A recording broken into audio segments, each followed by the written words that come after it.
This machine is a real workhorse on the front lines. Yesterday, I hit about 13, maybe 14 targets. But the Russo-Ukrainian war might be both its first and last time in combat. We're talking about the Polish self-propelled artillery system, the KRAB. It was not only the first NATO-caliber howitzer delivered to Ukraine, but also became one of the most numerous artillery systems in their armed forces. But does quantity mean quality? And do Ukrainian KRABs have a future? When these machines showed up on the battlefield, Ukrainian gunners were ecstatic, and it's easy to see why. After dragging around old Soviet towed guns or wrestling with the flawed Msta-S, the KRAB looked like something out of a sci-fi movie. Its tech and automation were a revelation. The Polish KRAB from 2019 has performed incredibly well in combat. It's saved us many times. Super accurate, reliable, especially the suspension system. The electronics. I'm speechless. Best navigation I've seen. And comfort? Electric kettle, heating, cabin air circulation, air conditioning, you name it. The KRAB quickly became a star. Not just in the media, but among the troops for how well it actually performs. But it wasn't just the KRAB saving Ukrainians. Ukrainians helped save the KRAB.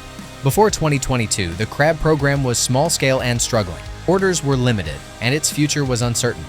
But Russia's full-scale invasion of Ukraine changed everything. Poland handed over a significant number of KRABs to Ukraine, which not only gave Ukrainian forces a much-needed boost, but also proved the KRAB's effectiveness under real combat conditions. The KRAB's journey to battlefield maturity wasn't exactly smooth. The first prototypes were built on the UPG-NG chassis, itself based on the Soviet Msta-S tractor and the PT-91 Tvarde tank. That chassis turned out to be unreliable, micro cracks in the frame, engine problems with the S-12U, and a general headache of delays and technical issues. Add funding problems, and the whole project was teetering on collapse. In 2014, Poland made a smart move and partnered with South Korea's Samsung Techwin to supply the K9 Thunder chassis. That decision gave the KRAB program a second wind, and by 2015, the updated version went into mass production. Ironically, the Polish part of the KRAB today is mostly the electronics, but thankfully, they're excellent. The fire control systems are fast, intuitive, and accurate. Back in the day with Soviet gear, you'd be hunched over this massive book, the fire table. You'd spend 5 or 10 minutes just crunching the numbers to figure out how to fire one shot. Then, you'd fire blind in the general direction, wait to see where it hit, and adjust. It was all guesswork. These systems? Way easier. They're automated. All the fire tables are preloaded into the system for every type of shell. It does the math for you. Just enter the coordinates and let it rip. Back in the day, Soviet Msta-S crews had to prep for each shot with paper fire tables and manual calculations. KRAB, on the other hand, has all that baked into the system. The Polish SPG uses a digital ballistic computer that automatically accounts for shell type, temperature, air pressure, and barrel wear. With an Msta-S, it can take 5 to 7 minutes from calculating to actually firing. With a KRAB, just 30 to 40 seconds from stopping to the first accurate shot.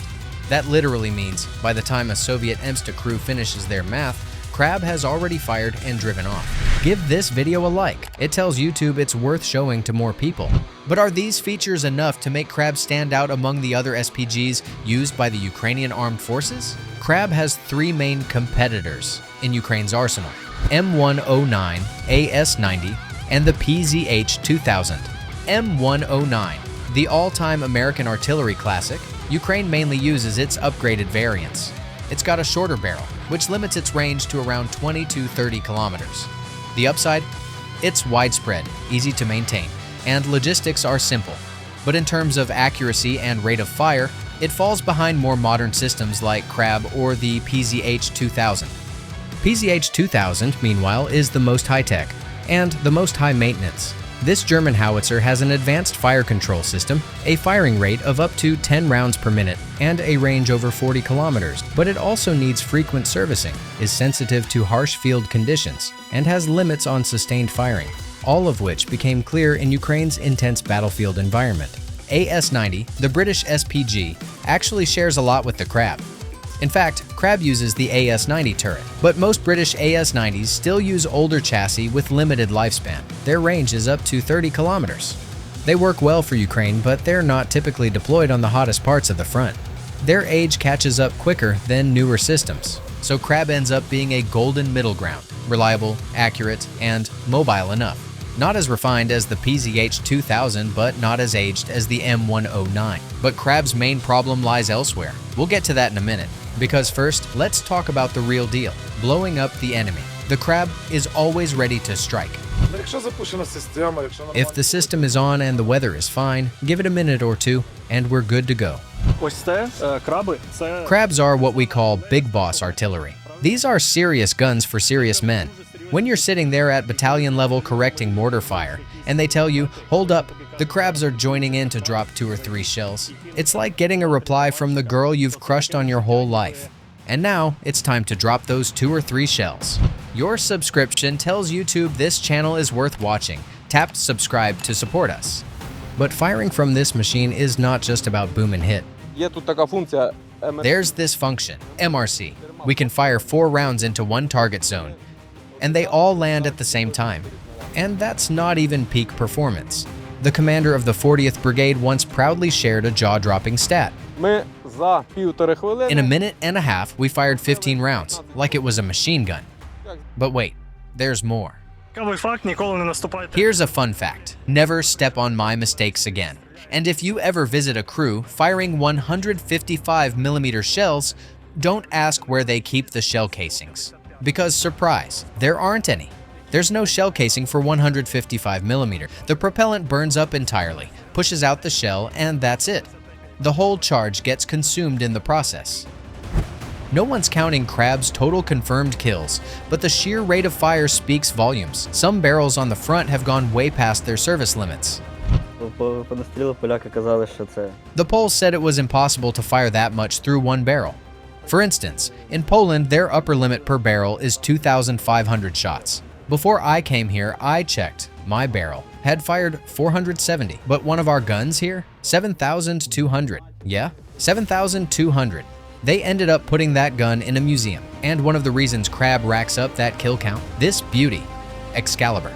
KRAB can fire not just regular 155mm shells, but also precision-guided rounds. Excalibur has a range of up to 50 kilometers and an extremely tight deviation. Co-developed by the US and Sweden, it can destroy a target with pinpoint accuracy, often with just one shot.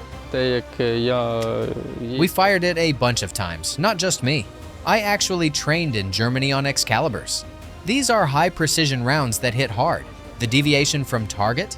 Maybe 3 to 4 meters. They're insanely accurate. Only downside is they can be jammed by Russian electronic warfare. Because yeah, they rely on satellite guidance.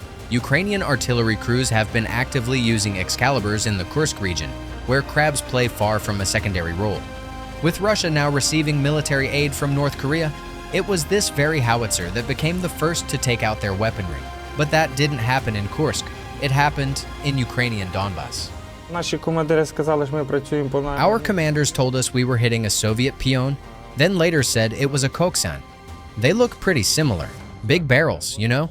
When they're camouflaged, it's hard to tell what gun it even is. Despite their impressive battlefield record, KRABs have a serious problem, one that could significantly hurt Ukraine's future defense capability.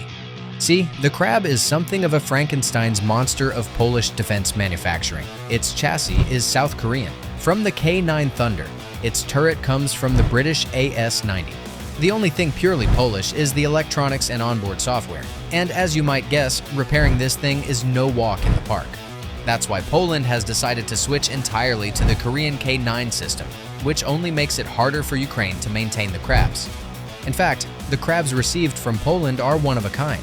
They're no longer being produced, and upgrading or replacing them in Ukraine will be a serious challenge. Repairs more and more often involve cannibalizing damaged units, which will gradually shrink the total fleet and deepen the problem over time.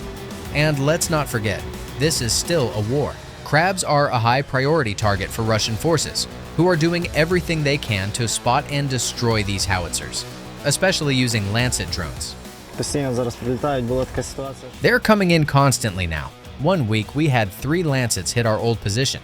Ukrainians are doing their best to protect the KRABs from aerial attacks. The main threat to this KRAB, as well as other artillery systems, is the Lancet. That's why we've put this chain link mesh over it.